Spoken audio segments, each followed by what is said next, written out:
como el INEC hemos ido crecientemente dándonos cuenta de la conexión con uno mismo, la conexión con algo más allá de uno mismo, la conexión con los valores, con los sueños, con aquello que te mueve la vida, con el sentido.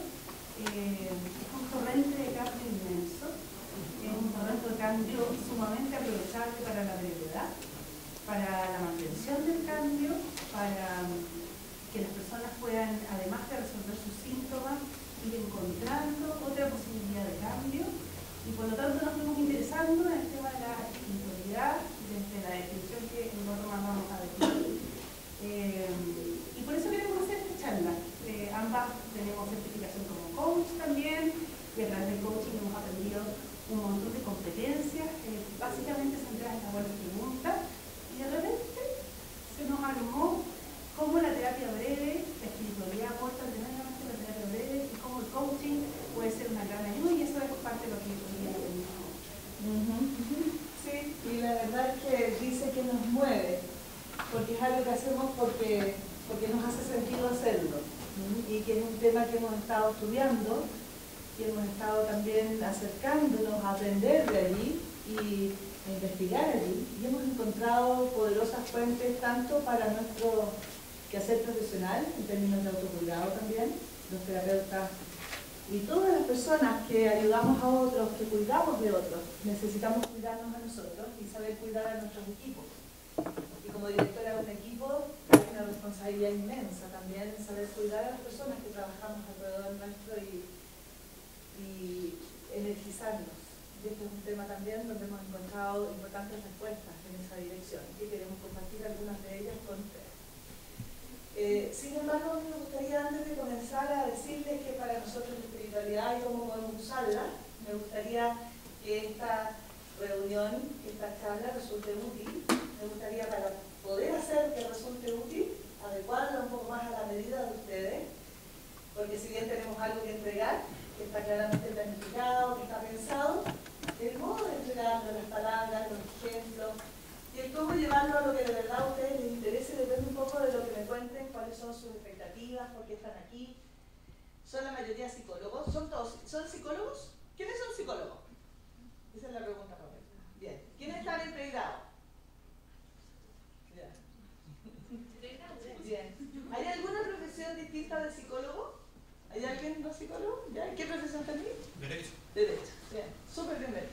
Eso también te va a resultar un aporte para ellos. ¿Algún otro profesional distinto de psicólogo?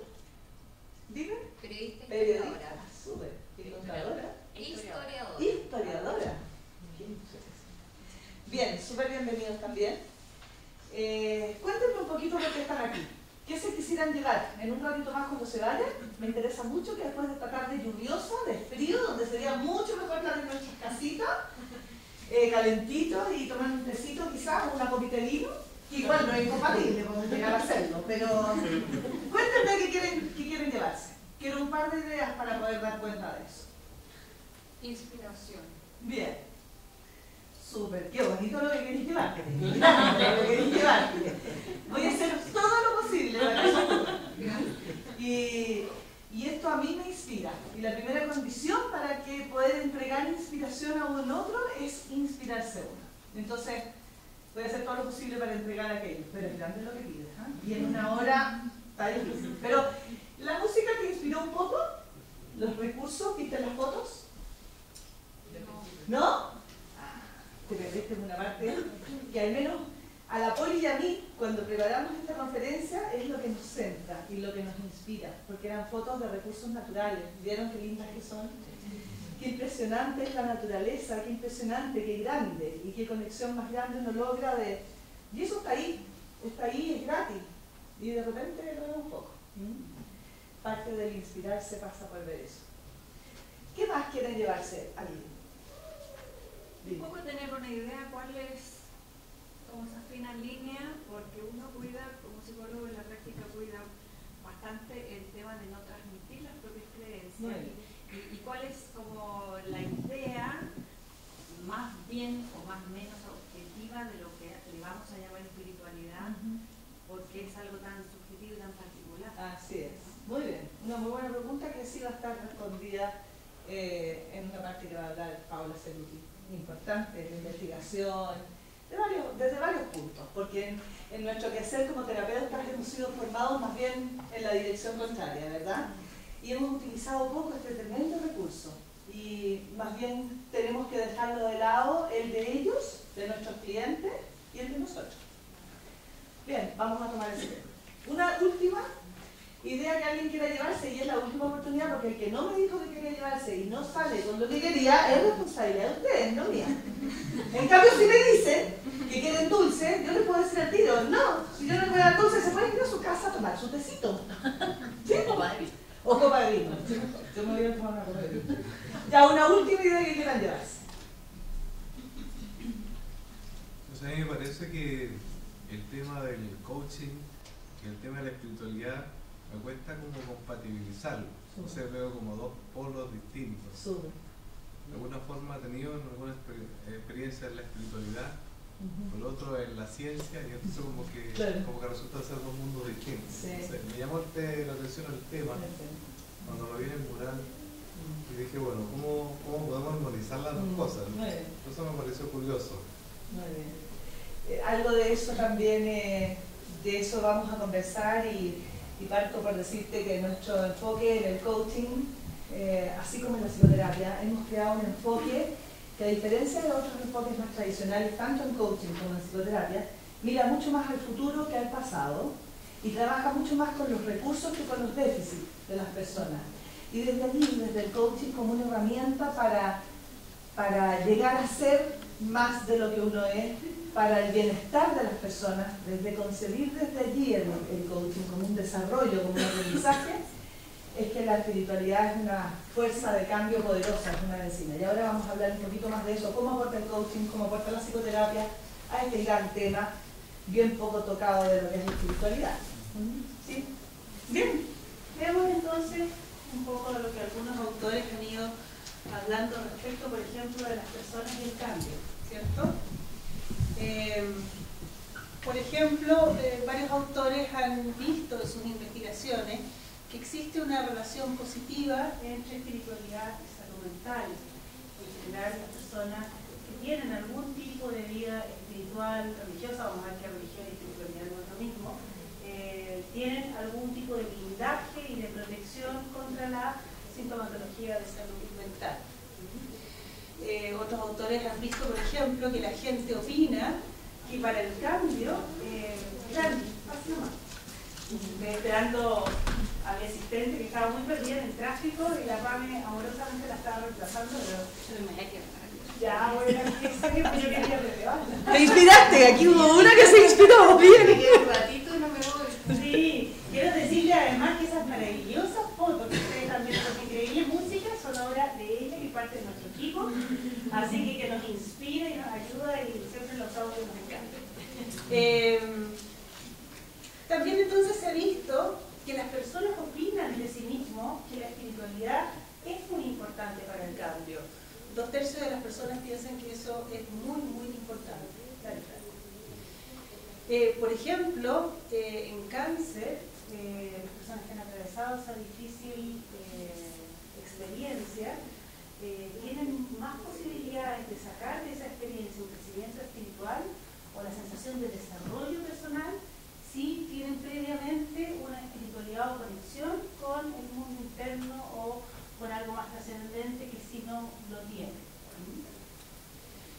Otros estudios muestran también que específicamente mayor espiritualidad hay mayor adaptación a situaciones difíciles o incluso control de síntomas tan difíciles como el control obsesivo compulsivo, menor recaída, mejor recuperación y más rápido. También una relación inversa con la depresión y la ansiedad, el consumo de sustancias. Por lo tanto, en distintas cosas se ha visto que el cambio se ayuda, se mejora, se perpetúa, se sostiene más si es que hay una evidencia de espiritualidad mayor. ¿Qué otro grupo de estudios averigua qué es lo que las personas esperan en psicoterapia respecto de la espiritualidad? Por ejemplo, Piper y asociados ya hace unos años hicieron un tremendo estudio con 425 clientes de psicoterapia. No psicoterapia específicamente espirituales, como las personas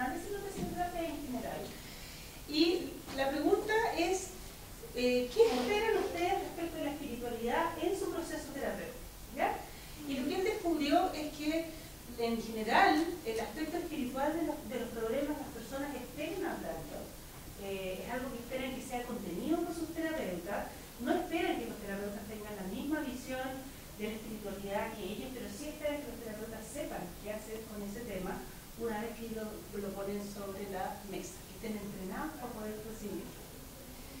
Otros estudios han mostrado, por ejemplo, que los clientes se sienten validados, escuchados, respetados cuando el tema de la espiritualidad es recibido en psicoterapia. Sin embargo, también manifiestan un montón de aprensiones respecto del mismo tema. Por ejemplo, temen ser juzgados por ese tipo de creencias, temen que el terapeuta vaya a imponer sus propias creencias, temen no hablar el mismo lenguaje, y una de las cosas que más temen es que el terapeuta no sea sensible al tema.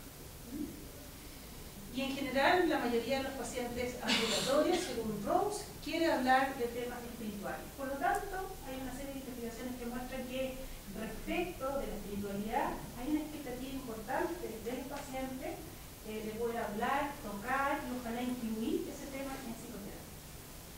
¿Qué es lo que pasa con los terapeutas? Por otro lado, en Estados Unidos, por ejemplo, Paul vio que 3/4 de la población general dice que la religión es un aspecto importante de su vida, a diferencia de la misma pregunta aplicada a psicólogos y psiquiatras, donde la preponderancia de la religión en la vida era de 1/3, 32% y 33%, mucho más bajo que la población general. Por otro lado, otros autores hablan de que con clientes espirituales o religiosos la efectividad aumenta en psicoterapia si es que su religiosidad o espiritualidad es incluida, por supuesto, porque es algo muy importante como factor de cambio. En general, los terapeutas familiares y de pareja afirman que sí existe una relación importante entre espiritualidad y salud mental y que debieran ser incluidos en el trabajo clínico. Un estudio hecho hace unos años por Shafransky en los psicólogos de la división 12 del APA muestra que en general más de la mitad utiliza lenguaje religioso y espiritual, incluso 1/3 da lecturas espirituales a sus pacientes. Milman y King encuestan a 200 psiquiatras en Londres, en Inglaterra, y se dan cuenta que la mayor parte, 90%, cree que las creencias religiosas son muy importantes para la salud mental de los pacientes. Sin embargo, pocos saben cómo incluir ese contenido en la psicoterapia, ¿ya? O sea, hay una brecha ahí entre lo que perciben que los pacientes quieren y qué hacer ellos con ese mismo contenido. Y, por otro lado, las psicoterapias espirituales, ya que por ejemplo, como la transpersonal, que se define más bien así, tienen una gran efectividad en los tratamientos, como depresión, ansiedad, estrés, trastornos de alimentación. Este es un estudio llevado a cabo durante más de 20 años, con metaanálisis, cerca de 31 estudios, y la verdad es que ese tipo de terapia tiene un efecto muy parecido a otras más tradicionales. Y por otro lado, un estudio hecho por Kelly hace algunos años en Estados Unidos, en programas de formación, descubrió que cerca de un 25% de esos programas habla de temas de espiritualidad o entrena en temas de espiritualidad y 3/4 no. ¿Sí?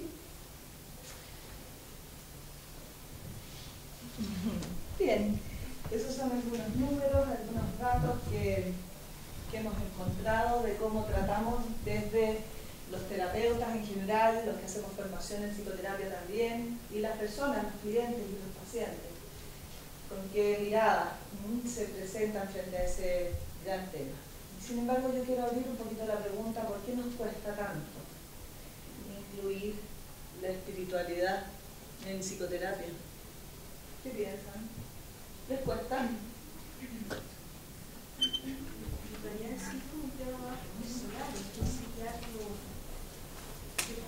de alguna forma uno como que expondría a hablar de psicoterapia. Claro. Creo que es una razón bastante importante. Claro, claro. Cuesta, no sabemos cómo. Y es muy personal, claro que sí. De hecho, nos cuesta mucho y no estamos seguros tampoco y tenemos que ser juiciados, ¿verdad? Y equivocarnos. Estoy hablando de espiritualidad como de creencia en Dios, del más allá, o del evangélico, o de todo eso que engloba, está lo mismo. ¿Cuál? Exactamente, al hablar de espiritualidad hablamos de amplio espiritualidad, no solo religión, aunque la religión es un tipo de forma espiritual de conexión. Sin embargo, no es la única. Y hay tradiciones, por ejemplo, las tradiciones orientales tienen una tremenda espiritualidad en todo su quehacer, en sus acciones, en muchos tipos de actividades, y tienen una tremenda espiritualidad. Y entonces tiene que ver con conectarse y con considerar esa fuerza que es de índole humana, tan especial, que trasciende, que tiene que ver con algo más trascendente, que tiene que ver con algo que va más allá de nosotros mismos y que es más grande y que nos mueve. Voy comentando. ¿Sí? Que me llama la atención que la baja, el bajo porcentaje de los psicólogos y psiquiatras que consideran importante la espiritualidad en sus vidas, contrasta con la importancia de los pacientes. Por ahí creo que por ahí puede haber alguna implicación de no incorporarlo, porque no tenerlo como tema, a lo mejor referente dentro de uno mismo, como algo importante. Bueno, no sé qué son las investigaciones, por qué para los psicólogos y psiquiatras no es importante la espiritualidad, por una carga de emoción científica o no lo sé. Entonces, quizás en eso puede haber algo de que nos cuesta incorporarlo, porque a lo mejor no lo vemos. Claro. Como algo tan real. No forma parte de la formación, ¿no? Dale. Y por otro lado, para nosotros a veces hemos buscado por otros caminos y en nuestras teorías de psicología encontramos otro tipo de respuestas, ¿verdad? Y sin embargo, para la gran cantidad de clientes y de personas resulta tan importante, de distintos tipos de espiritualidad. ¿Por qué nos cuesta? Miremos un poquitito. Primero que nada, por los conductistas, por todo esto de modificación de conducta, como me dice Canberra. Dice, yo soy profesora en esta universidad de terapia cognitivo-conductual, quiero que sepan. Pero el mi director, me dice que vaya a hacer tu clase esa de cognitivo-conductual, modificación de la conducta, ojalá cognitivo-conductual. Pero así con manito y todo. Bueno, eso así, primeros conductistas, pusieron demasiado énfasis en una psicología científica, observable. Yo fui una de ellas, pero en los años 60, o sea, en Alberga, de acuerdo, yo lo comprendo porque es de esos años. Solo por eso. No, sí. Porque hoy día, en el 2010, nadie me puede decir, digamos, que yo es mal, pero eso es una cosa muy anticuada, no es modificación de conducta, pero sí empezaron los de la modificación de conducta. Estos primeros conductistas, y yo sí fui una de ellas, y quería la conducta observable y lo objetivo, y soñaba con una psicología científica y de resultado y eficiente y que dé cuenta. Y ahí la espiritualidad, chiquillos, no entraba, no me la veía.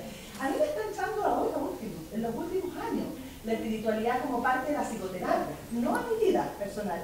Pero eran como dos caminos tan distintos. Yo era un ser muy espiritual, pero en mi vida, no en una disciplina científica que era donde yo trabajaba, donde yo me movía, y no era para nada la psicoterapia que yo andaba buscando. En esos años de la modificación de conducta aún menos. ¿Por qué más? Muchas veces nos cuesta incorporar la espiritualidad también porque no tenemos una formación clara de cómo incluir este tópico. Y para nosotros es bien importante y ojalá podamos dejarle algunos pequeños tips de cómo incluirlos, chiquillos, porque ahí se está perdiendo una fuerza grande. Y es difícil dañar allí, porque la espiritualidad tiene que ver con algo sano, con el bien, con algo que va hacia lo reparador. Y entonces nos perdemos eso, y la psicoterapia necesita mucho de eso. Y necesita terapeutas que seamos entrenados y capaces de ver eso, de ver el bien que hay atrás de conductas que a veces nos parecen tan patológicas, tan raras, tan incluso a veces atroces. A veces también porque atribuir el cambio, yo también era de estas, los años después de la modificación de conducta, era de estas que decía que no se podía atribuir el cambio de la psicoterapia a un agente externo, porque entonces reduce la sensación de autoeficacia del cliente y por lo tanto, si se niega que es el individuo el mismo, con sus propios recursos, el que ha promovido el cambio, le estoy quitando poder al individuo y por lo tanto no hagamos eso. No digamos que aquí tuvo que ver alguien más que el mismo cliente. Y había una mirada desde allí que también impedía entonces atribuir a algo más que las habilidades propias del ser humano. Pero allí fíjense que yo estoy entendiendo eso como la espiritualidad es mía, es mi recurso. No es un agente externo a mí.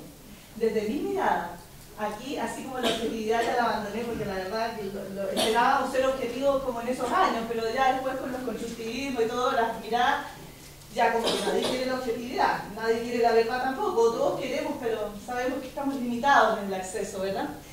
Pero esto lo fui entendiendo después, cuando fui entendiendo que la espiritualidad es muy personal, sí, es de cada uno, sí, pero es. Y encontrarla y conectarla y encenderla es misión de nosotros, cuando queremos, en nosotros mismos y en lo que tenemos a nuestro alrededor. También nos cuesta a veces, porque terapeutas de muchos renombre, como Freud, Watson y Ellis, esos son de los míos, si son acusadores, así, dijeron y creían que las expresiones religiosas eran patológicas, algunos llegaron a decir que eran patológicas las creencias, ¿verdad? Era atroz creer en algo y era un signo de neurosis. Entonces la verdad es que ninguno de nosotros quería parecerse para allá. Éramos como que era más fácil estar en el otro lado, en el lado de los científicos, de los que sabíamos las cosas y todo eso. Y claro, porque los psicólogos nosotros somos todos normales, pues si los patológicos son los que quieren. O sea, a nosotros se nos puede terremotear todo, pero nosotros tenemos que estar sanos y bien, para ayudar a los demás, intervención en crisis y todo. Y pobre el de nosotros que diga que está un poco terremoteado, no, porque eso es todo patológico. Es signo de debilidad y todo eso. Pero yo creo ahora que ya no, que los seres humanos somos seres humanos, seamos psicólogos, seamos clientes, y que los psicólogos también tenemos algunas creencias, y yo no creo que sean patológicas ni las de los otros ni las mías. Creo que son respetables, creo que son válidas, y creo que tenemos que aprender a respetarlas, primero que nada las nuestras, y segundo las del lado.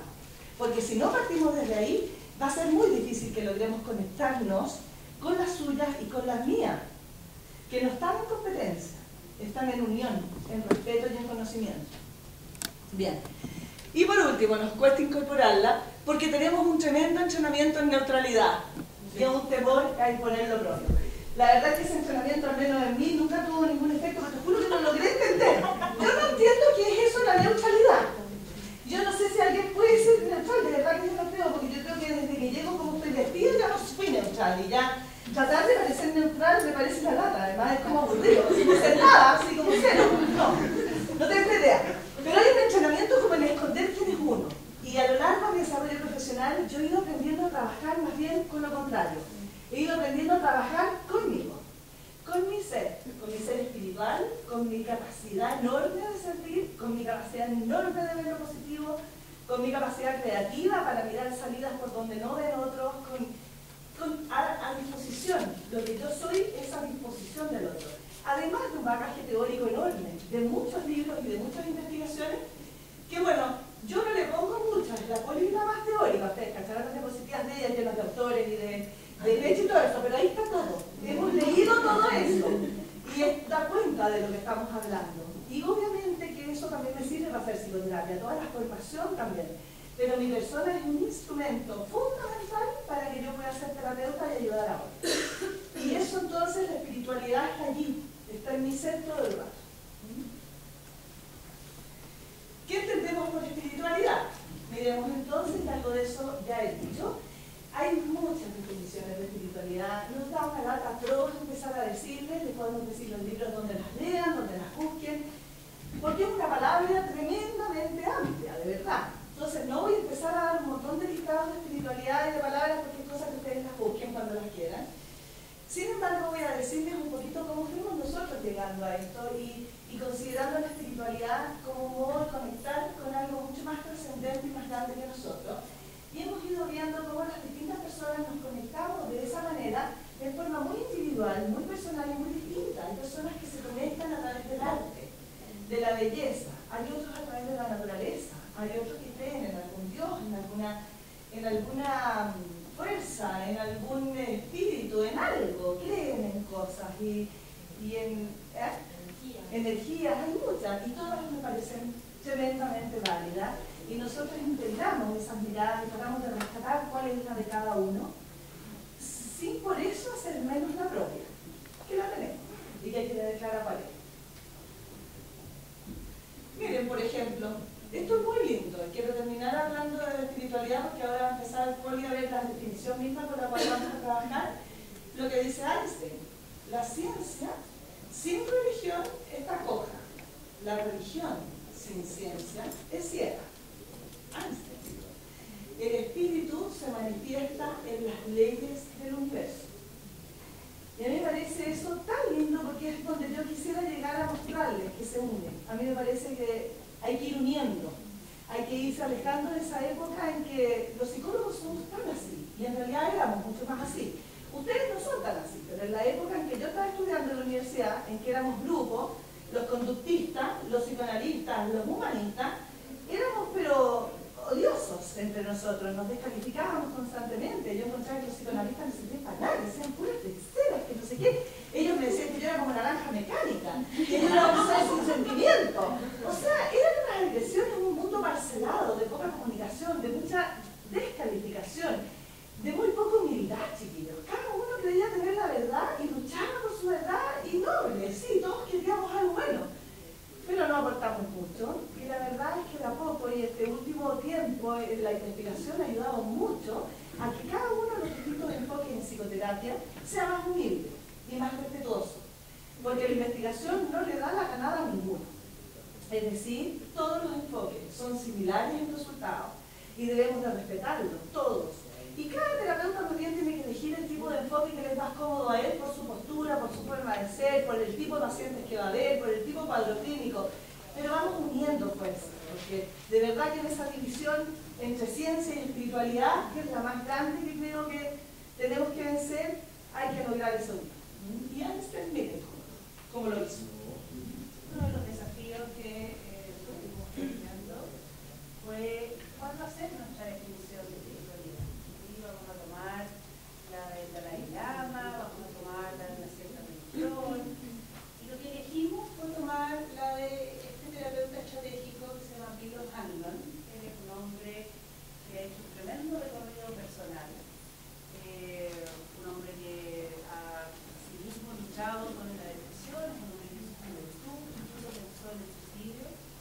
Y hoy en día él ha ido creando un tipo de terapia estratégica, ahora ya la llama terapia inclusiva, y ha ido incluyendo momentos de espiritualidad. Y nos pareció que su definición era una que nos permitía trabajar y operar con este concepto desde una neutralidad, si yo consigo con Marinés, que es la neutralidad, pero la neutralidad en términos de aplicabilidad, ¿sí?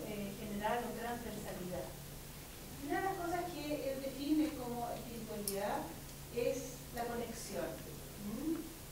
La conexión con uno mismo, la conexión con algo más grande, más allá de uno, el alma, el cuerpo, la comunidad, la naturaleza. Dice, cuando nos conectamos con la espiritualidad, nos conectamos con algo que nos da sentido.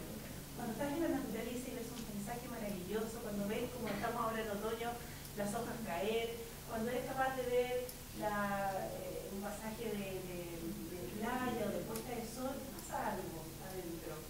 Algo que tiene que ver con ser parte de algo que te trasciende y que es maravilloso.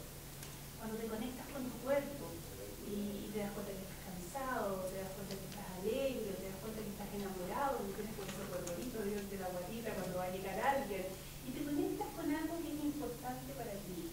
Cuando te conectas con Dios, con el universo, con tu propia alma y con los mensajes que hay ahí.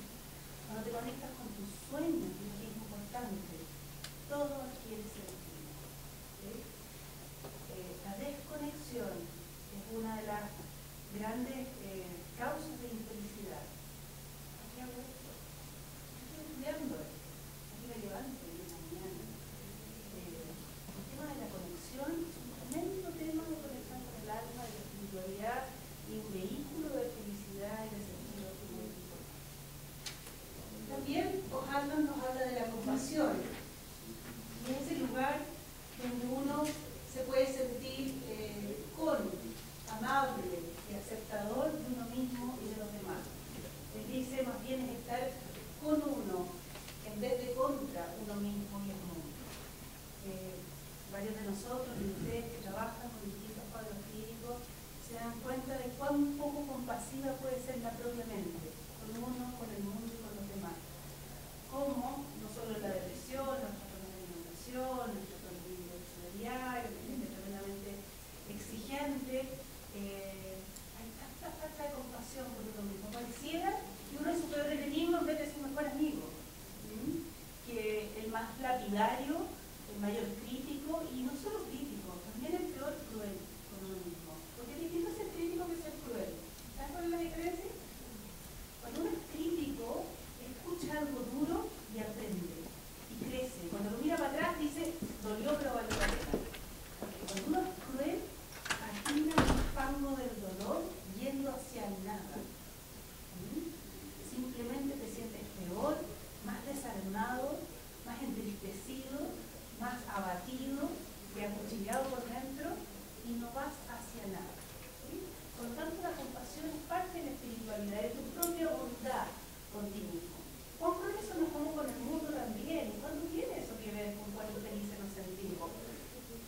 lata esto, mira el taco, una de smog, pero la fuerza política, nada sirve para nada, y ahí, darnos vuelta con estar contra el mundo.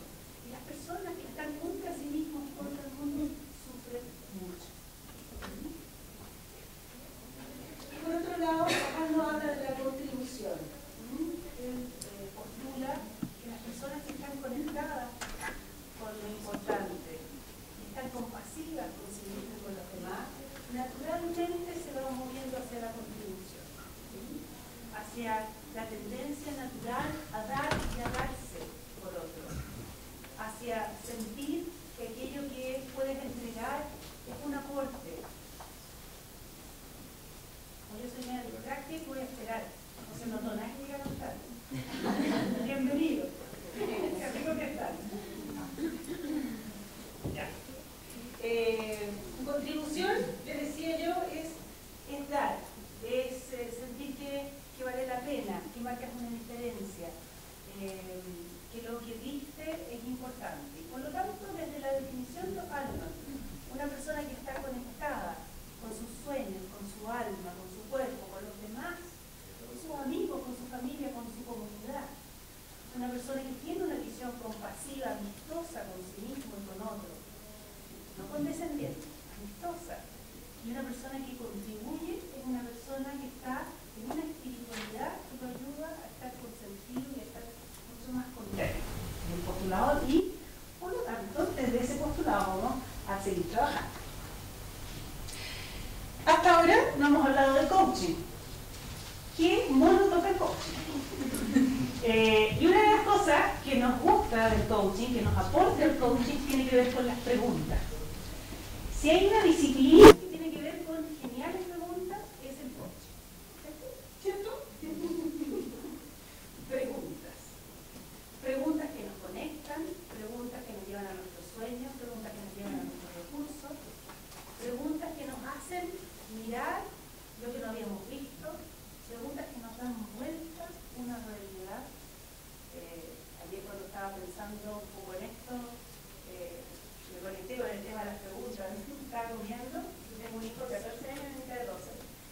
Y estaba ahí tomando jugo, así, corriendo entre un estudio y otro, era en la noche. Y le digo, Nico, ¿qué más te gusta de ti? Esa mamá es. Y dijo así. ¿Cómo? Tengo que estudiar matemáticas y te puedo responder un poquito más. Lindas las preguntas, son espacios maravillosos. Las buenas preguntas, claro que no hay que abusar de ellas. Les voy a hacer otra pequeña infidencia. Cuando en general alguno de ellos llega con alguna nota que no les gusta mucho, no me gusta mucho a mí, tipo así 4,5 bajos, que no me gusta mucho. Entonces yo empiezo con las preguntas. Escucha, mamá, me saqué un 4 en matemáticas. ¿Qué aprendes de eso? ¿Qué se llama la tela? ¿Qué podrías haber hecho distinto? Y el otro día me dijo, mamá, ¿cuándo me podéis decir lo que le dicen las mamás de mi amigo? Dice que lata, por último castígame, dime que no. No sé qué voy a haber firmado.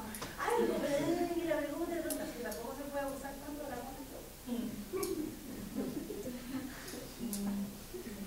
Okay. Es bonito esto de la pregunta. Echémonos más atrás todavía, porque desde el coaching, cuando yo me empecé a acercar al mundo del coaching, yo estaba en el mundo clínico desde hace como 20 años, y en los últimos 10 años en realidad he ido avanzando en el mundo de las organizaciones y ayudando a personas que sin estar en patología o en déficit, como son los pacientes que están en clínica, también quieren cambiar por algunas razones, quieren ser más de lo que hasta hoy han sido, quieren manejar mejor a los equipos de trabajo con los que están trabajando, quieren ser mejores líderes, tienen una responsabilidad enorme las personas que dirigen personas. Y desde allí y comencé a trabajar con personas que podríamos decir son normales, no son patológicas. Son personas que la idea es que cuando entran en un proceso de coaching, no es que cambien en el sentido de que sean otros, sino que la verdad es que crecen. Y me gusta más la palabra cambiar en el sentido de crecer, de ser más de lo que hasta hoy he sido. Y ese cambio y ese crecer ser más, desarrollar más habilidades, porque todos hemos llegado hasta donde estamos hoy, dada nuestra vida, nuestra historia. Nuestra historia tiene la culpa, el papá y la mamá, como todos sabemos, tienen la culpa de casi todo lo que somos, pero también tenemos allí la historia, las raíces, los recursos, y gracias a las experiencias que hemos vivido también es que, gracias a nuestra historia, hoy somos quienes somos. Y hacernos cargo de nuestra historia pasa por el bienestar y por el construir el futuro que queremos. Y la verdad es que todos nosotros tenemos una responsabilidad bien grande, que tiene que ver con el modo de ayudar a esas personas a través del coaching o de la psicoterapia. La responsabilidad que yo asumo cuando quiero ayudar a alguien a eso, es que esa persona pueda llegar a ser la persona que quiere ser. Porque todos nosotros somos quienes somos. ¿Y quiénes hemos podido ser hasta ahora? Y de repente algunos de nosotros empleamos unas explicaciones bien tranquilizadoras. Si es que yo soy tímido, sí, ¿y? Ahora que te das cuenta que eres tímido, ¿qué voy a hacer con eso? Porque yo quiero decirles que la vida es cambio, y que el cambio no es solo algo posible, es algo inevitable. Lo que pasa es que hacemos muchas cosas para mantenernos. ¿Cómo esto? De darnos unas explicaciones tranquilizadoras que solamente nos permiten justificarnos para seguir haciendo lo mismo. Ahora, si quieren seguir teniendo los mismos resultados que tienen hasta ahora, sigan haciendo esas explicaciones, porque les sirven para eso. Ahora, si ustedes quieren cambiar y mejorar sus resultados, sería bastante bueno que miraran las explicaciones que se dan a sus conductas. Y para eso servimos los psicólogos, ya sea desde el lugar del coach o del psicoterapeuta, porque hacemos buenas preguntas.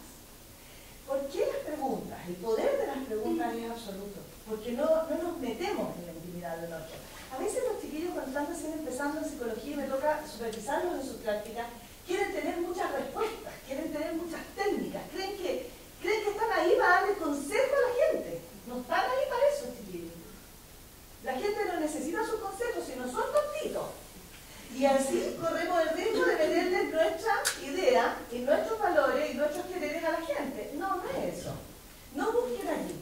Allí no está lo que se espera que ustedes hagan por el otro. No es un consejo, tampoco es una técnica, aunque hay muchas técnicas. La técnica viene después, cuando ya sabemos hacia dónde queremos ir. Y hacia dónde quiere ir la persona principalmente. Ahora, si no son consejos, ¿qué son lo que le podemos entregar? Le podemos prestar visiones, maneras de ver las cosas nuestras, sí. Amplitud en la mirada. ¿Qué más? Herramientas. ¿Qué? Herramientas. Herramientas, muy bien, herramientas. Sí, también. ¿Y? Descubrimiento de sí mismo, sí, muy bien. Ser un buen espejo, reflejarle aquello que nosotros vemos y que ellos a veces no ven. ¿Les ha pasado que a veces la gente, alguien ha confiado más en ustedes que ustedes mismos? ¿Los ha visto más grandes de lo que ustedes han llegado a ser? Bueno, eso, ser un buen espejo. Mostrarle a la persona que tenemos al frente lo que sí puede, no nomás lo que no puede. Ahora prestarle herramientas, todo lo demás, sí, pero ¿saben cómo empezamos a hacer eso? Es a través de preguntas, chicos. Ustedes debieran de entrenarse en hacer buenas preguntas. Y yo quisiera entregarles, y la Poli hizo un listado maravilloso, y les va a decir cómo, de buenas preguntas. ¿Les pica que las veamos en los últimos minutitos? Son herramientas poderosas para el cambio. ¿Por qué? ¿Por qué vamos a hacer buenas preguntas en vez de buenas respuestas? ¿Por qué será más bueno tener una buena pregunta que una buena respuesta, chiquillos? En el lugar del terapeuta, del coach, del que ayuda. ¿Por qué? Esto puede actualizar los recursos de la persona. Exacto. Porque la respuesta te la da dentro de lo que el otro puede. Y tú entonces no corres el riesgo de estarte metiendo en tu propio cuento allá adentro. Las respuestas surgen de él o de ella. Y desde allí también son más estables. Son estables porque son propias, no son prestadas. Son naturales. Pero a veces la gente no las ha visto. Porque no ha tenido un otro que cariñosamente pueda mostrarle quién es. A veces los papás nos han mostrado que somos malos para matemáticas, que somos el pesado, que somos el egoísta, que somos... Tenemos una foto de nosotros mismos bien antiguos. ¿Verdad que sí? A todos nos han dicho las cosas los papás. Si los papás tienen la culpa de todo, ya lo estudiaron. Los primeros 2 años, todo eso. Pero ¿saben qué? Hoy día ustedes tienen la responsabilidad de cambiar esa foto. Esa foto la podemos cambiar si nos hacemos cargo de esa foto. Y con buenas preguntas. Y ustedes pueden hacerse a sí mismos, pueden ir cambiando esa foto y ir dibujando a la persona que de verdad ustedes son, pero sobre todo, ir dibujando el sueño de la persona que ustedes quieren llegar a ser. Porque mientras estemos vivos tenemos esa responsabilidad en nuestra vida. Y yo los invito a ustedes, como ayudadores de otros, a encontrar con otros el camino para que lleguen a eso también. A definir de ese modo la psicoterapia y entonces hacer buenas preguntas. Porque ¿qué hace que una pregunta sea una buena pregunta? ¿Qué se les ocurre? No hay cualquier pregunta. No. Las buenas preguntas no tienen fácil respuesta. ¿Eh? Yo digo que la gente te contesta no sé. O te dan la misma respuesta que se han dado siempre. ¿Qué hará que algo sea una buena pregunta? Claro.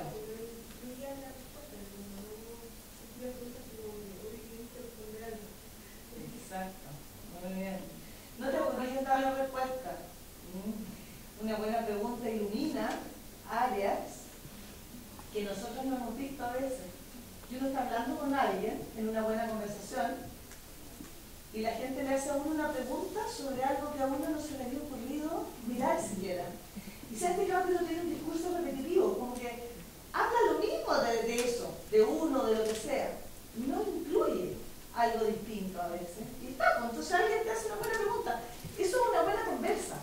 Y eso hace crecer, hace ampliar la mirada, hace ser más de lo que éramos hace un ratito. Tener buenas conversas es gratis, así que hay que tener buenas conversas lo más posible. ¿Hace cuánto tiempo que no tienen una buena conversa? ¿Cuándo fue la última buena conversa? ¿Cuándo fue? Aquí dicen que recién. Recién. Bien, muy bien. ¿Se ha fijado que de repente uno conversa con gente sale igual? Incluso desgastada de repente. No ha perdido el tiempo. Bueno, cállense que no les pase porque el tiempo es de ustedes. Y la responsabilidad de las buenas conversas también. No se la dejen al de lado. Porque la mayoría de la gente no sabe. No sabe hacerlo. Vamos a aprender a hacer buenas preguntas, para tener buenas conversas con los amigos, con los hijos, con las parejas, con los pacientes, con los coaching, con los equipos. ¿Ya? Una de las primeras características que hace que la pregunta sea buena es que lleva a la persona hacia el futuro más que a buscar explicaciones en el pasado. Tiene que ver con ayudar a la persona a ir construyendo esa mejor versión de sí mismo. Ir avanzando en esa brecha que es quién soy, quién intuyo y creo que quiero ser. En distintos ámbitos. Tiene que ver con ayudarte a mirar hacia adelante. No para atrás, no los por qué, sino que hacia adelante. Preguntas como ¿qué quiero ser? Pues no tiene que ser tan adelante tampoco. ¿Cómo me gustaría que fuera este día? ¿Cierto? ¿Qué me importa y cómo se podría eso plasmar hoy? ¿Qué me gustaría pensar de mí cuando me acueste en la noche? ¿Me gusta de un futuro cercano o de un futuro lejano? Son preguntas que avanzan hacia adelante. Otra característica de una buena pregunta es que se orientan más hacia la solución que hacia los problemas. Cuando uno quiere encontrar algo, tiene que saber dónde ir a buscarlo. Y muchas veces los psicólogos, y en nuestra formación, desgraciadamente hay mucho más formación de los síntomas, de los problemas, de las características. Y estamos orientados a ir a buscar allí, a ir a definir más y más y más. Sabemos hacer eso, estamos capacitados para. Yo los invito a capacitarse también, a ir a buscar soluciones. Porque depende de ustedes que vayan a mirar eso, a través de sus preguntas. Hay preguntas que apuntan a los problemas y preguntas que apuntan a las soluciones. Y hoy hay un montón de enfoques y un montón de miradas de la psicoterapia que señalan cómo, y con investigaciones importantes, muestran que el cambio es posible sin ni siquiera pasar por el problema. Se define la solución y se camina en esa dirección. No es necesario explicar tanto un problema para cambiarlo, ¿saben? Y cuando los problemas son más complejos, más grandes y más tremendos, esto es aún más verdad. Es más verdad. Hay que saber construir soluciones, más que problemas. Por ejemplo, a mí me gustan los ejemplos. Preguntas que mezclan futuro con soluciones. ¿A dónde quieres llegar? ¿Qué necesitas para llegar allá? ¿Qué te ha resultado hasta ahora para avanzar en ese camino? ¿Con qué recursos cuentas a tu alrededor para avanzar hacia allá? ¿Qué es lo importante de llegar ahí? Preguntas que van buscando la solución junto con el futuro y va abriendo la mente de la persona hacia construir eso que quiere armado de sus recursos. Contienen presuposiciones empoderadoras o potenciadoras. Toda pregunta tiene una o varias suposiciones, presuposiciones, supuestos, que engloban una pregunta. Por ejemplo, si yo le digo a alguien, le pregunto, ¿cómo te gustaría ser en 5 años más? Hay varios supuestos ahí, ¿cierto? Que quiere algo, ¿cierto? Que en 5 años más hay algo importante, ¿sí? Y que también sería conseguible, dado que lo pregunto, ¿sí? ¿Con qué recursos cuentas para llegar hacia allá? Presupone que sí existen esos recursos y que esos recursos se pueden poner a disposición de ese camino, ¿sí?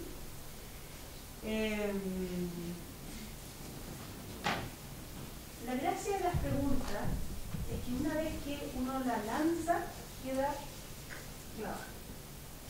Y clavada significa que si es una buena pregunta, empieza a hacer su efecto constructor de futuro rápidamente. Si los supuestos que contiene esa pregunta son empoderadores, centrados en los recursos y en la fuerza, lo que empieza a crecer es justo eso. Cada vez que una persona te responde una pregunta, la mayor parte de la gente no se da cuenta de esto, acepta los supuestos que la pregunta conlleva. Por ejemplo, en la misma pregunta, ¿con qué recursos cuentas para llegar a tu meta? La persona dice, bueno, inteligencia. Está lo mismo que responda. Aceptó el supuesto de que tiene recursos y que los puede poner a disposición del cambio. ¿Se entiende? Sí. Y así también hay recursos que son de victimización y de desempoderamiento. ¿Sí? ¿Qué hace pensar que puede ir hacia allá? Es distinto. Tiene otros supuestos. ¿Sí? Entonces, cuidado con los supuestos que llevan. Pero sabéis que yo creo que ese ejemplo no es tan bueno porque yo siempre le hago la pregunta. Pero depende al revés, tono, sí, del tono, porque yo siempre le digo a la gente, ¿qué te hace pensar que podéis llegar para allá? Sobre todo la gente más desafiante, ha chorado, sí, que no van a ir en a ese contexto. ¿Qué te hace pensar? Ah, eso quería inspirarte, ¿ah? Eso es lo que quería. ¿Y qué te hace pensar que puede inspirarte? Es como desafío a que tú veas cuáles son los recursos para lograr aquello que quieres. Por el tono, absolutamente. Pero el tono, y con Exacto. alguien que, por ejemplo, no está con la fuerza de la rabia, que es el desafío, y está, por ejemplo, más depre, y tú lo quedas mirando con esta cara de duda, porque el honor verbal es súper importante. ¿Qué te pensás que es posible llegar hasta allá? Claro, y eso te lo dice la mamá cada rato, ¿no? O O sea, sea, muchas veces el marido igual. Hace creer a uno que uno no puede. Obvio, pero cuidado, no te vaya a pasar algo. ¿Qué lata? ¿Qué me va a pasar? ¿Qué me va a pasar? No puedo. ¿Entiendes? Pero fíjate que a veces hacemos unas preguntas de quitar recursos bien psicológicas. ¿Ah? Cuéntame, ¿qué te lo ha impedido? ¿Cómo ha sido este problema? ¿Qué te pasó a ti cuando niña? ¿Cómo es? O sea, andamos averiguando y esculcando todo el rato en el problema y en las dificultades. Con eso hacemos que el cerebro de la gente active esa zona de problemas, dificultades y de impotencia, de no poder. Lo cual lleva a desesperanza. Y lo cual no lleva a nada acá. En cambio, estas preguntas lanzas que dice la Poli, que las lanza, además las lanza maravillosamente bien, con un lenguaje perfecto y todo ella, entonces apunta y enciende recursos del otro. Y eso es espiritual. Eso es fuerza que mueve desde lo interno de cada persona. Y no es algo que podamos darle nosotros desde afuera con química o con farmacoterapia, ni con consejos tampoco. Es algo que podemos lograr que se encienda dentro de ella y que es distinto. Esa lanza, nunca te había escuchado decirlo así, qué bonito, me gustó. Hacemos una lanza y apunta, pero ¿tú? Conducen a la acción. Una buena pregunta tiene que tener una potencia de acción, no solo quedarse en lo que la persona siente, lo que la persona le pasa, sino que poder traducirse en nosotros que estamos mirando el tema de la espiritualidad, que es la congruencia entre lo que nos pasa por dentro y la acción cotidiana, ¿cierto? Poder traducir esa buena pregunta en algo que haga, ¿cierto? Por ejemplo, si tú le dices a alguien, ¿cuál es el papá que te gustaría ser? ¿Sí? Y hoy, ¿fuiste ese papá que quieres ser? Piensa en mañana. Piensa en algo que te haría sentir o te haría acercarte a ese papá que quieres ser. Por ejemplo, ¿sí? Preguntas que conectan con lo que te mueve, con lo importante y con algunas acciones donde tú puedas ver traducido ese tema en la acción concreta, en la vida concreta. ¿Sí? Porque si las grandes preguntas quedan en grandes reflexiones y sin embargo no logras traducirlo en la vida cotidiana, empiezas a sentir incoherencia. ¿Sí? Y la incoherencia es, bueno, si yo creo en la honestidad, pero resulta que no le estoy diciendo esto a mi amiga. Y yo sé que la familia es lo más importante, no lo veo nunca. Y la amistad es el regalo de la vida. ¿Y cuándo fue la última vez que conocemos a nuestra amiga? ¿Sí? Incoherencia. Gran succión de energía y de felicidad. Incoherencia. Por eso, llevarlo a las acciones es súper importante para ayudar a la coherencia. Claro, salirse de esas explicaciones, ¿cómo se llaman? Esas explicaciones tranquilizadoras. Tranquilizadoras, sí. que nos permiten seguir igual. Y total, claro, si tenemos, es que tengo poco tiempo. Sí, pues, todos tenemos poco tiempo. O llegan tarde, es que había mucho taco. ¿Qué onda? O sea, ¿quieren que yo arregle las vías viales para que ustedes lleguen ahora? No. O sea, hay que hacerse cargo del tiempo y también del taco. Si uno quiere llegar a un resultado en la vida, hay que partir por decir qué hice yo para considerar que esta es la hora del taco. Y si yo quiero llegar a la hora y quiero tener un buen resultado, yo no puedo decirme a mí misma, es que había taco, porque taco es todos los días. Esas explicaciones que usamos mucho, las aprendemos desde chicos, así como para que no nos reten. Cuando uno le quitó el juguete al cabro chico, le manda, ¿qué es eso? No, es que él me quitó el juguete primero. Si tengo una buena chida rápido, me castigan menos. Entonces, no. Y no sirve de nada, porque no llevan al cambio, no orientan a la acción. Son explicaciones tranquilizadoras que me permiten seguir haciendo lo mismo con bajos resultados y por lo tanto con niveles de infelicidad bastante lejanos a lo que me gustaría, digamos. Bastante alto. Bueno, las preguntas buenas también son precisas. No preguntan de la mortalidad del cangrejo en amplio, preguntan preciso. Apuntan al valor, a la lanza, como dice la Poli. ¿Qué más? Suelen compensar con la palabra ¿qué?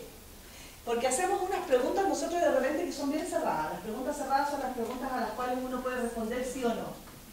Las preguntas buenas comienzan con cualquier pronombre, pero en general con qué. Pero también para qué, cómo, cuándo, todos los pronombres esos que estudiábamos cuando chicos. Hay que usarlos para hacer las preguntas buenas. Perdón, pero ¿por qué sería una mala, no? Bastante mala, fíjate, por eso no lo dije. Exactamente, es un pronombre, pero ni lo mencioné. Me da como una alegría, pero es que no quería meterme en eso, porque es tan de psicólogo. ¿Y por qué te pasa eso? ¿No remite a pasado? ¿No remite a las explicaciones tranquilizadoras? Ya seguí con todo igual, y ahora tranquilo además, porque como ya supiste que tu papá era malo contigo, entonces ya puedes seguir depresivo. ¿Sabes que no? O sea, no. ¿Eso por qué? Cuidado con los por qué. Vamos a los cómo y a los para qué. O porque había taco, por cualquier cosa. Igual uno sigue tranquila.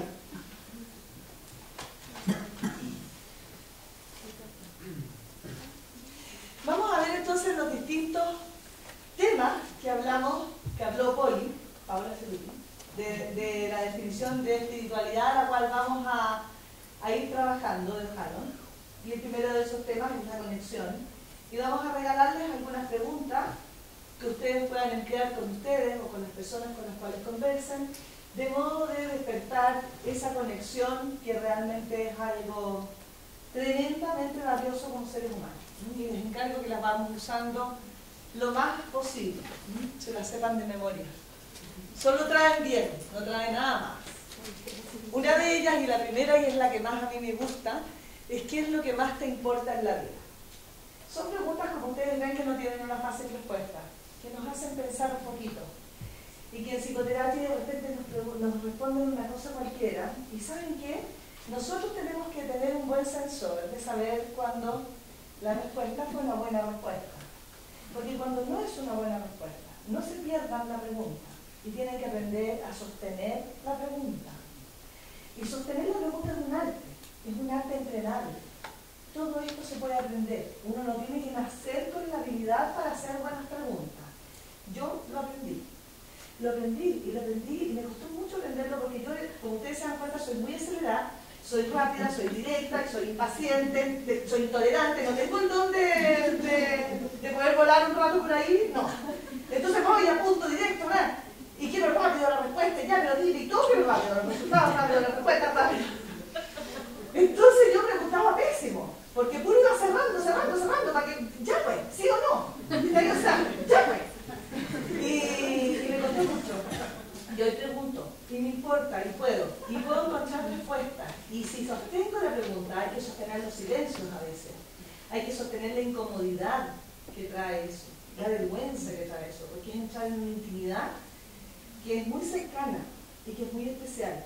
Y que en terapias breves a veces decimos, se dice, ¿verdad?, que es muy superficial y que los resultados son superficiales y que entonces pueden como durar poco tiempo, digamos, que se dan, porque se dan en forma rápida muchas veces, porque es un cambio espiritual y muy profundo. Y se logra a través de estas preguntas y de este nivel de cercanía e intimidad en el cual logro una conexión con el otro tan profundo que necesito un segundo para eso. Yo no necesito una terapia muy larga para tener una conexión cercana y profunda con alguien. Tú puedes saber hacer eso en un segundo. Y eso nos pasa a todos en la vida. De repente estábamos distantes de alguien y de repente sentimos un estar cerca, íntimo, muy íntimo, donde la vulnerabilidad que siento al otro que me cuida y puedo bajar las defensas y que no me tengo que proteger de eso.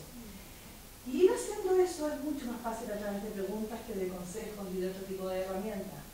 Y produce una conexión muy, muy poderosa. Pero hay que sostener la tensión de no saber la respuesta.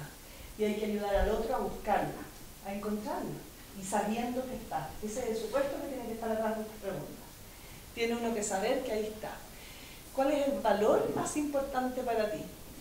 Ir juntos buscando y mirando y viendo cómo eso se traduce en su vida y en sus acciones. Y eso es como un mapa, como una ecografía de quién es esa persona que tengo al frente. Porque lo que nos diferencia a todos nosotros y también lo que nos une son los valores. Podemos ser súper distintos, pero si compartimos los valores podemos estar juntos y podemos caminar a un mismo objetivo.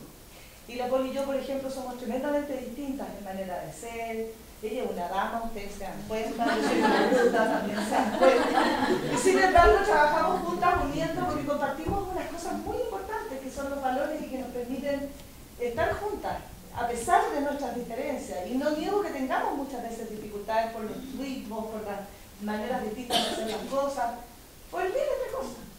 Pero cuando hay ese común, cuando eso está claro, eso no se puede cambiar, es modificable. Las personas en psicoterapia les pasa eso también, chiquillos. Ellos sostienen cosas que no quieren perder y entran en un dilema en el cambio. Cuando los terapeutas proponemos cambios que aterran o afectan sus valores, los defienden. Y con justa razón. ¿Quiénes somos nosotros para entrar a tambalear aquello que importa? Al menos tengámoslo bien claro al principio, para poder respetarlo y para poder conectarnos con esos otros, en la validación de su ser. Fíjate que el otro día, con un pequeño comentario, estaba en el curso de pareja que creo yo, y estaba contando de las investigaciones de Gottman, que dicen que el 69%, Gottman es un matrimonio de psiquiatras que son prácticamente los más validados a nivel mundial en terapia de pareja, en sus estudios. Y ellos dicen que 69% de las dificultades y diferencias que hay en pareja no se solucionan nunca. Exacto. Y que la satisfacción que hay de un matrimonio no tiene que ver con las dificultades, ¿sí?, ni con las diferencias. Tiene que ver con la aceptación y cómo se manejan esas diferencias. Así que nuestro 69% va a continuar perpetuamente así. Somos una pareja de los casi pero somos una pareja que queda muy bien con sus diferencias. Sí. Y que es verdad, los matrimonios que se llevan bien y que continúan juntos no es porque sean iguales.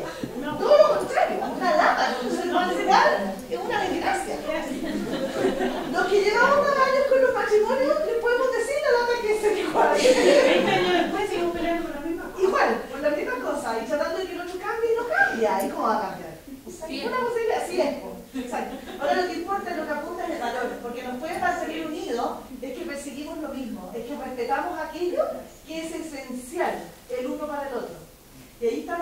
ahí está la fuerza. Y esa es la unión y la fuerza que hay que lograr en psicoterapia o en coaching, en el trabajo con un otro. Porque eso baja las defensas, baja la resistencia y mueve a cambiar. ¿Ok? Bien, aquí hay otras preguntas así como de ejemplo. ¿Cuánto de eso que te importa está presente en tu vida hoy? Porque así como dice Poli, ¿no? De repente tenemos el discurso de que la familia es lo más importante y estamos aquí hasta ahora. Esto es una excepción. Por la familia. Solamente por la familia que estamos aquí hasta ahora. No sé. Quizás, sí. Pero somos poco consistentes con aquello que nos importa y siempre tiramos para después y decimos no después. Y en la vida no es después, la vida es hoy día. Y en la medida en que hoy día vivamos la vida como queremos vivirla, coherente con nuestros valores, aumentamos nuestro nivel de bienestar y de felicidad enormemente. Tenemos una responsabilidad aquí, porque también las emociones se contagian, ¿saben? Cuando un jefe anda para las pulgas, todos, así que por favor, póngase buenas pulgas. Usted, pura para las pulgas, porque si no va a contagiar aquí en toda esta universidad. Oye, ¿cómo es de para las pulgas, no la Cristina? No, es un encanto, sí. Es que eres un encanto, tiene una sonrisa fácil, me encanta eso. ¿Y canto precioso lo han escuchado cantar?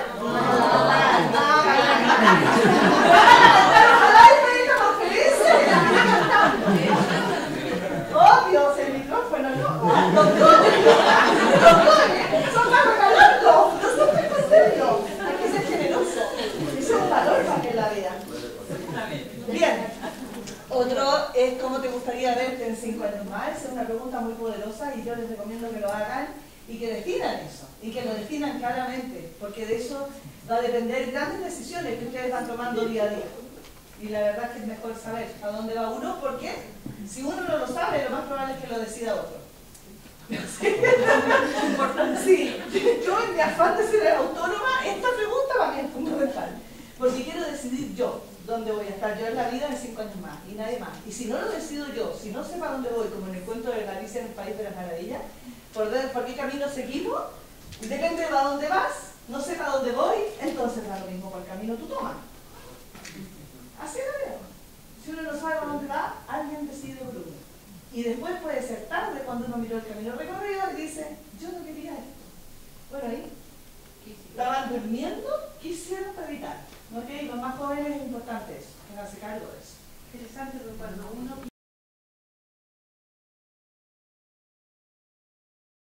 10 años más, suele estar ahí depositado lo que más te importa. ¿Sí? Y la interesante pregunta es la segunda. Ok, lo que hice hoy, ¿construye eso que quiero para mí en 5 años más? Y ahí viene el tema de la coherencia. Y sentir que lo que hacemos cada día, aunque nos cuesta, aunque tengamos sueños, que a veces sea más difícil, tiene sentido. Pero, oye, es súper difícil ¿Encontrar sentido?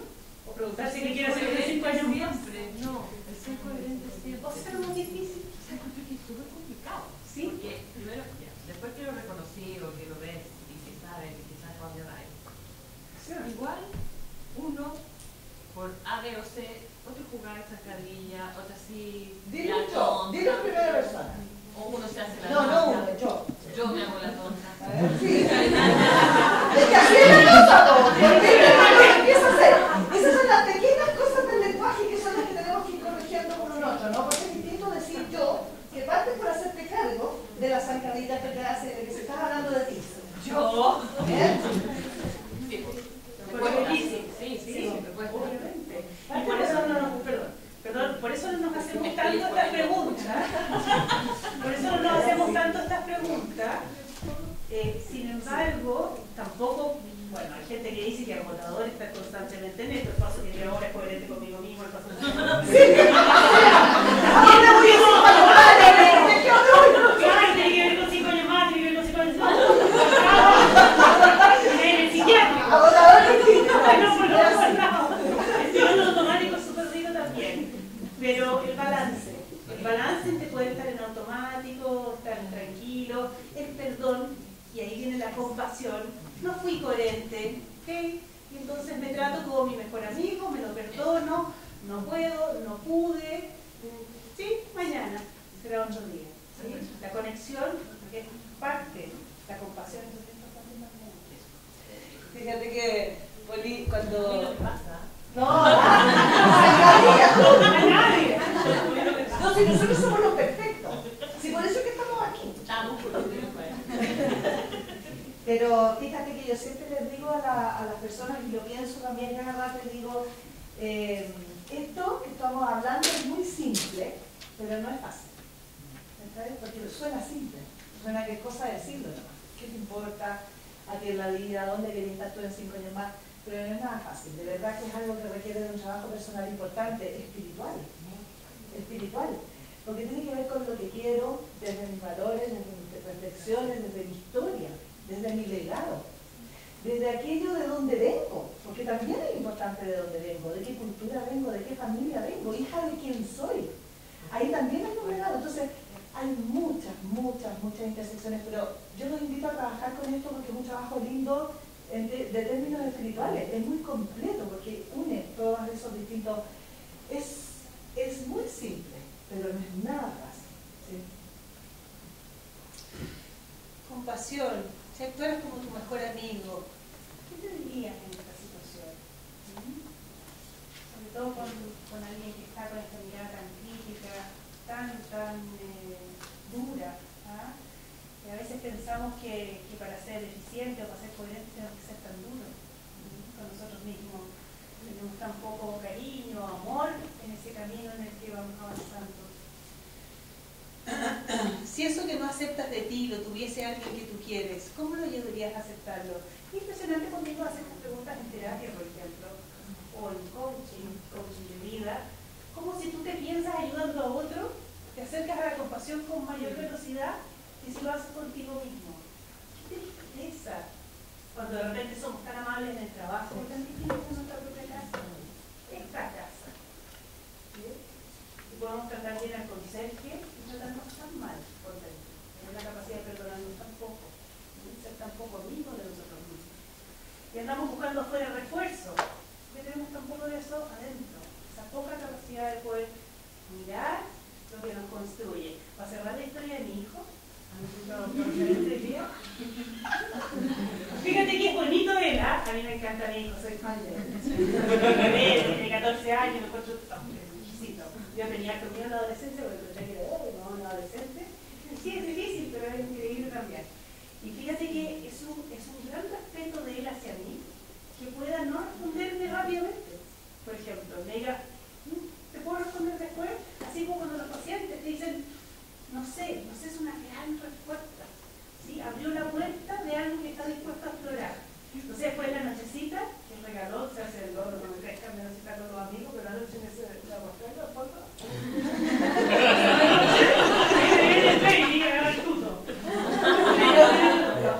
Entonces me echaron las caras de espalda, así, más para la derecha, porque la izquierda se me como enorme. Y dijo, bueno, ¿y qué pensaste de la pregunta? Porque yo soy un poquito testarudo, no resuelto. Entonces, ¿qué es lo que más te gusta de ti? Entonces me dice, ¿sabes qué? El otro día un amigo mío me botó un papel al suelo y el papá me dijo que era chulo lo que yo había hecho, que poca gente lo tenía. Y botó el papel al suelo y yo le dije, no sé, robo. Me alquilé los papeles en el suelo. Mi papá me dijo que era jugado por las cosas que yo creía que eran correctas. Eso está bien, ¿cierto? Bonito. Porque en la medida que él dice eso a sí mismo, construyó un espacio de recursos que antes de esa pregunta no tenía así de claro. ¿Sí? Eso es un gran valor. Ejemplos de preguntas de contribución.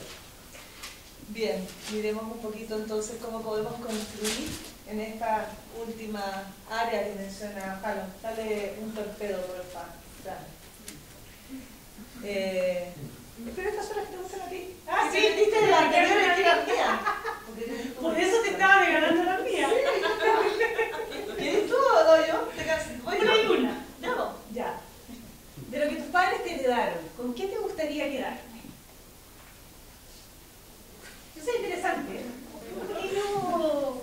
Y yo ahora. El supuesto de esa pregunta es lo interesante, lo que me gusta a mí. Uno puede elegir con quién quedarse si se hace protagonista de su propia historia. Esos fueron mis papás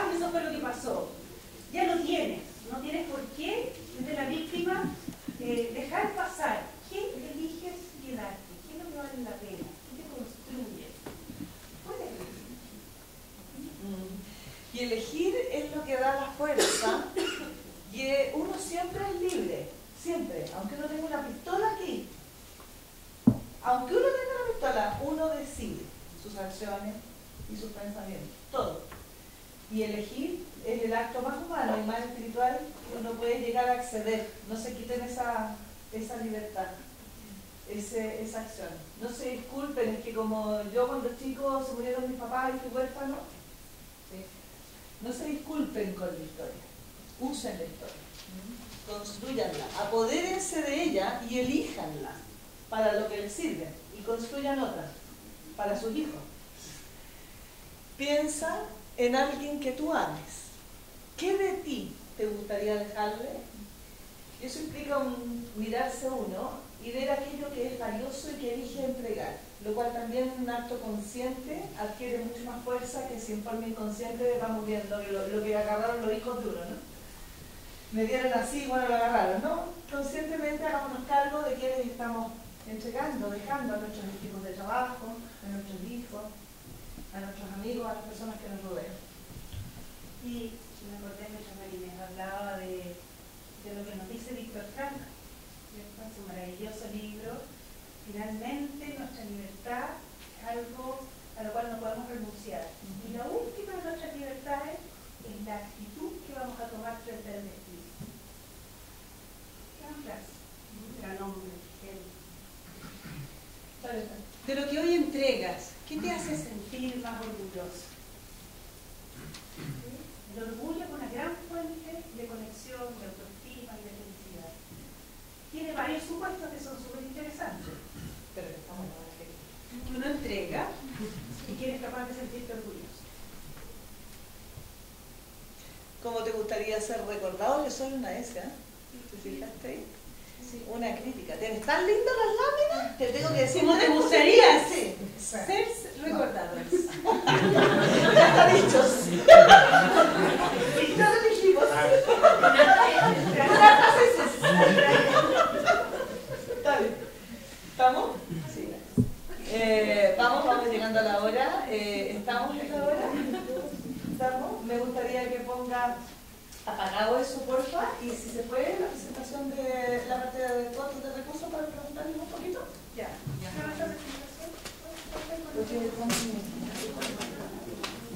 No.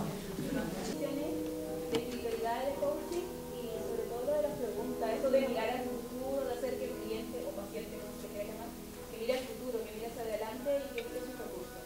Eso es súper interesante. Mira eso para que me inspire. No te esperaste con lo que hablamos, Lita, por favor, ahora aprovecha y mirar eso. ¿Quién mira? ¿Ahí atrás? ¿Alguien levantó? La verdad es que estoy impresionada, maravillada. Cristín, gracias por tener este tipo de conversación acá. Impresionante. Qué rico, muchas gracias. Súper, muchas gracias. ¿Tú eres de psicología de aquí? Sí. ¿De tu universidad? No estoy así. Estoy impresionada, qué rico, qué rico. Me encanta poder entregar eso. Súper, gracias. Es una sorpresa. Gracias. De bueno. Sí. Bueno, primero se agradece, yo agradezco mucho la espontaneidad, la alegría, porque esto no siempre se hace en un marco de alegría y eso es un plus que se lo agradezco. Y creo que hay cosas que de pronto, cuando ustedes las dicen, pero ¿cómo? Es como tan obvio. Y no siempre es así. Entonces, igual, gracias por recordarlo, porque son cosas que están como debajo del tapete y uno dice, usarlas más. Sí. Es una mirada muy linda que además muy propia de la psicología. Sí. Y de la psicología positiva es una integración bien bonito de hipnoterapia, de varias cosas que hemos ido haciendo y estudiando. Qué bueno, muchas gracias. Yo vine buscando un enriquecimiento como psicóloga, como profesional, pero con esto me llevé un enriquecimiento mucho más grande que fue como persona. Y muchas preguntas me hicieron mucho sentido en mi vida personal. Yo suelo ser súper negativa, por ejemplo, y esto me abrió la mente a un enriquecimiento propio. De verdad me gustó mucho, muchas gracias. Qué bueno, qué rico. ¿Tú también eres psicóloga acá? Sí. ¿Alumna? Bien, súper bienvenida. Ojalá aportemos a que los psicólogos caminemos un poco más en esa dirección. Para mí eso es muy importante. Qué bueno. yo quiero felicitarla en realidad por la forma lúdica en que muestran el tema. La risa y las cosas espontáneas creo que es lo que más se valora.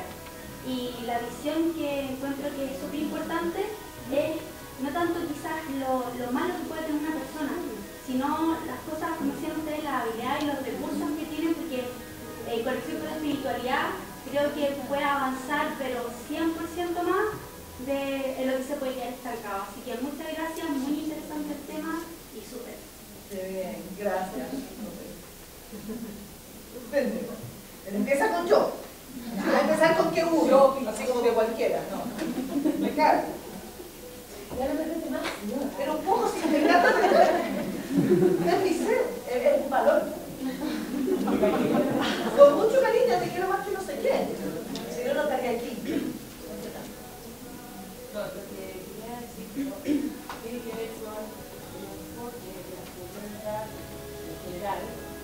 Que detrás de eso tiene que ver tanto el cuidado, el autocuidado, y el terapeuta. También el cuidado del otro.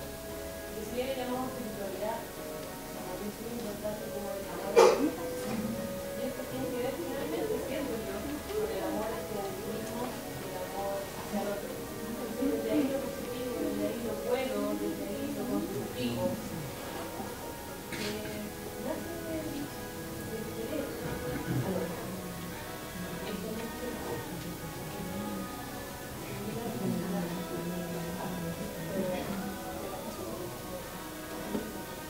Qué bueno. Gracias, Cristina, y gracias por la invitación.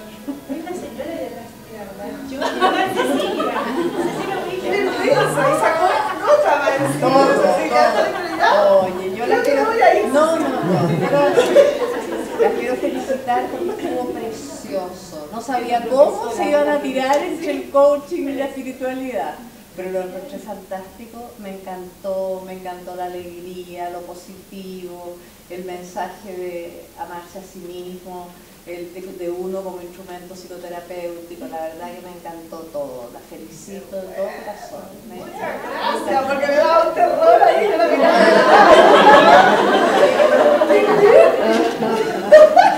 Gracias, Cecilia, es un privilegio tenerte aquí escuchando. Gracias. Escuchándolos, me encanta. Muy lindo. La voy para la facultad. Total, tenemos que tratar de hacer más de esas cosas porque resultan un aporte, son entretenidas. Además, porque la psicología de verdad que no tiene por qué ser densa, profunda y terrible. Si uno puede pasarlo bien, ustedes valoran la risa, bueno, aprendan a reírse, porque además reírse aumenta las defensas. No, sí, aumenta las defensas, aumenta el bienestar, conecta con los otros. Hace puro bien, no hay por qué hacer las cosas además con ese todo tenso y todo. Si uno puede tener buenos resultados con una sonrisa, con una amabilidad, con esta, pero para eso se requiere una conexión espiritual, se necesita una conexión con uno fuerte, poderosa, porque no es fácil estar aquí desde cómo mira el resultado, ay, ahí está la Cecilia, ya que me cuesta, la Cristina se va a quedar, ay, están filmando, y todo eso se me pasa por la cabeza. ¿Ustedes creen que no? ¿Ustedes creen que yo estoy loca? No, si lo pienso. Pero bueno, ¿qué va a hacer uno? Pues está y se sentó, ¿cómo le va a decir vaya? No se puede. Hay que conectarse nomás y entonces me conecto con eso que yo les digo espiritual, me conecto con algo profundo dentro de mí que digo, ¿por qué estoy aquí? Yo no estoy aquí para que la Cecilia diga, ¡ay, qué chola la Mariana Pesqueira! No, ni para que la Cristina diga, ¡ay, no, ya lo saben! Ya. Pero es que uno no puede andar por el mundo ofreciéndose a la evaluación de los demás, chiquillos. Uno tiene que andar en el mundo haciendo lo que le es importante a uno, independiente de lo que le guste a la Cecilia o a la Cristina. Y si no les gusta, ¡qué pena! Y si no les gusta a ustedes también, ¡qué pena! Voy a irme a mi casa y no voy a seguir haciendo esta charla. Pero si ustedes me dicen que les gusta, voy a seguir haciendo esta charla. Esa es la única diferencia. Sí. Hola, bueno, yo soy alumna de acá, soy alumna de Puya, belleza. Y la verdad que, bueno, varios años atrás, pero me lleva una grata sorpresa de ver que existen este tipo de actividades de charlas que en mi época eran, pero totalmente, como decir tú, de aquella época, o sea, totalmente rompió todo mi esquema, lo cual me parece maravilloso. Excelente que sea algo para estas nuevas generaciones, además. que se esté insertando cosas que en mi época, yo me formé, digamos, después, post graduación, pero trazándome sola un poco el camino en este tema de la espiritualidad y todo esto.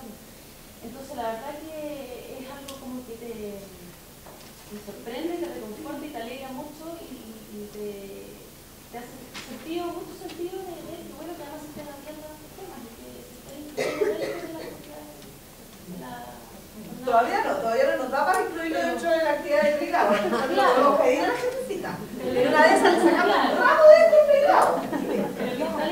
Y conseguimos trabajo. Muchas gracias. Qué bueno que me dijiste. Muchas gracias. En una de esas nos podéis dar un ramo, por ejemplo. Estuvimos en la malla, sí, en como no tienen nada que ver, te tengo que reemplazar el conocido me matan. Oye, lo que les quiero decir, antes que sigamos, es que esta actividad en general se hace los viernes y están publicadas en la página web. Hay que buscarla, está en una caluga. Pero estamos haciendo una caluguita, se llama en la página web.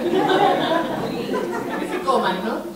Y hacemos harta, hicimos ya otra cosa que los invito a los alumnos que no están todo el tiempo acá, que se metan en la página web porque es la forma de inscribirse y de que entiendan lo que estamos haciendo.